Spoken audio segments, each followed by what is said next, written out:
Hello students, welcome back to dropper and topper. आज से हम क्लास 12 फिजिक्स का पहला चैप्टर शुरू कर रहे हैं, NCERT line by line electric charges and field.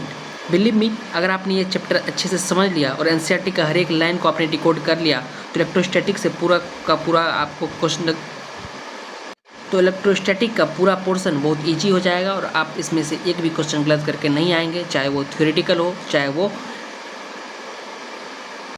वो न्यूमेरिकल हो। इस वीडियो में हम बात करेंगे NCERT line by line series का थ्योरी के बारे में। थ्योरी पार्ट हम पूरा पढ़ेंगे, फिर मैं एक नेक्स्ट सेपरेट वीडियो लेके आऊँगा जिसमें कि इन टेक्स्ट क्वेश्चंस एनसीईआरटी का बैक एक्सरसाइज होगा। तो बिना टाइम वेस्ट किए चलिए शुरू करते हैं। शुरू करने से पहले मैं आपसे एक क्वेश्चन पूछना चाहूँगा कि कभी स्वेटर उतारते वक्त क्रैक की आवाज़ आपने सुनी है, या किसी कार का गेट टच करते हुए हल्का सा आपको करंट लगा हो, या फिर कभी लाइटनिंग तो देखी ही होगी।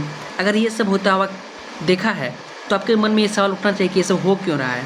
क्या हवा में करंट घूम रहा है जो इससे लाइटनिंग हो रही है, या फिर कुछ भी जो हो रहा है कार को कभी छूते हैं तो करंट लगता है। लेकिन नहीं, हवा में करंट नहीं घूम रही है। इसके पीछे एक बहुत ही इंटरेस्टिंग रीज़न है और उसी रीज़न के नाम है स्टैटिक इलेक्ट्रिसिटी। इस चैप्टर में हम इसी मिस्ट्री को सॉल्व करेंगे और देखेंगे कि इलेक्ट्रोस्टैटिक और स्टैटिक इलेक्ट्रिसिटी का मतलब क्या होता है। देखिए, हमारे आसपास हर जगह इलेक्ट्रिक चार्ज मौजूद होते हैं, लेकिन नॉर्मली हमें उसका एहसास नहीं होता है। क्यों हमें इसका एहसास नहीं होता है? क्योंकि पॉजिटिव और निगेटिव चार्ज एक दूसरे को बैलेंस करके रखते हैं। लेकिन जब किसी ऑब्जेक्ट को हम रब करते हैं, तो हमें क्लास 7 में हमने पढ़ा था कि जब हम प्लास्टिक स्केल या फिर बैलून को रब करते हैं, या फिर स्वेटर से रब करते हैं, स्वेटर को बॉडी से रब करते हैं, तो चार्ज का बैलेंस डिस्टर्ब हो जाता है और इसी वजह से स्टैटिक इलेक्ट्रिसिटी प्रोड्यूस होती है। हमने उस टाइम इतना डेप्थ में नहीं पढ़ा था, लेकिन आज के लेक्चर में और आज के बाद हम उसका एक्चुअल रीजन हम जान पाएंगे। हम एक सिंपल एक्सपेरिमेंट ट्राई करते हैं, ठीक है। एक प्लास्टिक का स्केल लेते हैं, उसको अपने बैलून पर 15 सेकेंड रब करते हैं। अब छोटे छोटे पेपर को पीस को उसके पास ले जाइए, पेपर खुद स्केल की तरफ अट्रैक्ट होने लगेगा। ये हम सब ने करके देखा हुआ है प्राइमरी स्कूल में। तो क्वेश्चन है, क्या पेपर में मैग्नेट था जो वो सब अट्रैक्ट हो रहा था उसके तरफ? नहीं। प्लास्टिक में मैग्नेट था क्या? बिल्कुल नहीं। प्लास्टिक में मैग्नेट नहीं था और पेपर में मैग्नेट नहीं था। फिर ये दोनों क्यों एक दूसरे को अट्रैक्ट कर रहे थे? क्योंकि रबिंग के बाद जो है स्केल पर इलेक्ट्रिक चार्ज आ गया था। जिसे रब किया हमने तो चार्ज का डिस्टर्बेंस हो गया, तो और चार्ज इस पर प्रोड्यूस हो गया। इसी अट्रैक्शन को हम इलेक्ट्रोस्टैटिक में डिटेल में पढ़ते हैं। तो चलिए स्टार्ट करते हैं हम एनसीईआरटी के इंट्रोडक्शन से। एनसीईआरटी बोल रहा है कि all of us have experience seeing a spark of hearing a crackle sound when we take up our synthetic clothes और sweater, particularly in dry weather. मतलब कि ड्राई वेदर में कभी आपने नोटिस किया होगा कि जब आप अपने स्वेटर को उतारते हैं तो इसे क्रैकल की आवाज़, थोड़ी सी आवाज़ आती है। आपने ये कभी एक्सपीरियंस किया है और इसका आप एक्सप्लेन कर सकते हैं कि ये फेनोमेना क्या है? अभी तो नहीं कर सकते, लेकिन कुछ देर बाद हम जरूर कर सकते हैं। Another common example of electric discharge is the lightning that we see in the sky during thunderstorm. We also experience a sensation of electric shock either while opening the door of a car or holding the iron bar of a bus after sliding from our seat. अब lightning का जो phenomena होता है उसमें बस difference इतना होता है कि स्वेटर में चार्ज छोटा होता है, कम होता है स्वेटर में चार्ज, लेकिन क्लॉथ में चार्ज बहुत ज़्यादा होता है, इसलिए वहाँ लाइटनिंग बनती है। अब इसे समझते हैं कि एक छोटा बोतल है, उसमें पानी भरा हुआ है, ठीक है, और एक जगह पूरा डैम है जहाँ पे भी पानी भरा हुआ है। दोनों जगह पानी भरा हुआ है, लेकिन क्वांटिटी का डिफरेंस है। वैसे ही दोनों चार्ज ही है, लेकिन अमाउंट और क्वांटिटी का डिफरेंस है कि लाइटनिंग में बहुत ज़्यादा चार्ज होता है, और जो हम स्वेटर्स का जो फेनोमेना हम देख रहे थे, कार का देख रहे थे, वहाँ पर चार्ज बहुत ही कम होता है। कभी कभी हमें कार का गेट पकड़ते हुए हल्का सा करंट लगता है, तो असल में वो करंट नहीं है, वो स्टैटिक चार्ज का डिस्चार्ज जो हुआ था वो है।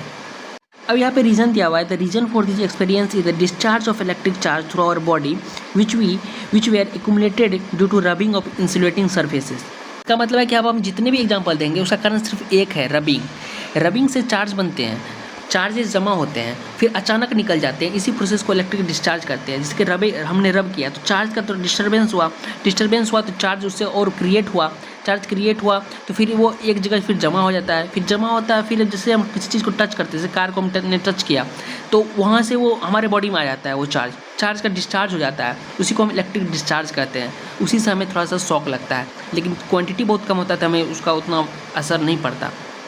और हमें बचपन की क्लास में बताया गया कि ये स्टैटिक इलेक्ट्रिसिटी के कारण प्रोड्यूस होता है, लेकिन उस टाइम इतना डेप्थ में नहीं बताया गया, और अभी हम पूरा डेप्थ में इसको पढ़ेंगे। तो static means anything that does not move और चेंज विद टाइम। स्टैटिक का मतलब होता है वे सभी चीज़ें जो मूव नहीं करती है और जो समय के साथ चेंज नहीं होता है, उसी को स्टैटिक कहते हैं। और इलेक्ट्रिसिटी मतलब चार्ज होता है, तो स्टैटिक इलेक्ट्रिसिटी का मतलब हुआ ऐसा चार्ज जो एक जगह पर रुका रहता है, मूव नहीं करता है। अब सबसे इम्पॉर्टेंट लाइन जो है, सबसे इम्पॉर्टेंट लाइन इस इंट्रोडक्शन पार्ट का, electrostatic deals with the study of forces, fields and potential arising from the static charge. इसका क्या मतलब हुआ? तो इसका मतलब हम समझते हैं। तो मान लेते हैं कि हम समझते हैं जैसे कि एक टेबल है, टेबल पर एक चार्ज रखा हुआ है, ठीक है। चार्ज ऐसे पॉसिबल नहीं एक टेबल पर रखा हुआ है, बट हम ऐसा मान रहे हैं, जूम कर रहे हैं कि एक टेबल पर एक चार्ज रखा हुआ है, ठीक है। अब सवाल उठता है कि ये क्या एक चार्ज दूसरे चार्ज को खींचेगा या धक्का देगा, पुश करेगा या पुल करेगा? तो जो ये एक्सपीरियंस करेगा उसी को फोर्स कहते हैं, इलेक्ट्रिक फोर्स, इलेक्ट्रोस्टैटिक फोर्स, ठीक है। और उसके आसपास जितना भी एरिया उसका इफेक्ट हुआ है, जैसे कि एक चार्ज है Q, ये भी प्लस Q है, ये माइनस Q है, तो ये जो इस दोनों में जो होगा, या तो अट्रैक्ट करेगा या फिर इसको पुश करेगा, ठीक है, रिपेल करेगा, तो उसी को इलेक्ट्रिक फोर्स कहते हैं। लेकिन ये जो अपने चारों तरफ एरिया क्रिएट करेगा, ये जो अपने चारों तरफ एरिया क्रिएट करेगा, उसी को हम इलेक्ट्रिक फील्ड कहते हैं। जितना एरिया में करेगा वो उसी को हम इलेक्ट्रिक फील्ड कहते हैं। कितना एरिया उसका प्रभावित होगा उसको हम इलेक्ट्रिक फील्ड कहते हैं। और उसके पास जाने पर जितना एनर्जी चेंज होगा, या फिर कोई चार्ज आ रहा है, यहाँ पे Q है, ये भी Q है, जो इसके पास जा रहा है, तो उसका तो कुछ ना कुछ एनर्जी चेंज होगा, कुछ तो उसमें बदलाव आएगा, उसी को हम इलेक्ट्रिक पोटेंशियल कहते हैं। इन तीनों चीज़ों की स्टडी को हम स्टैटिक चार्ज के लिए इलेक्ट्रोस्टैटिक कहलाती है।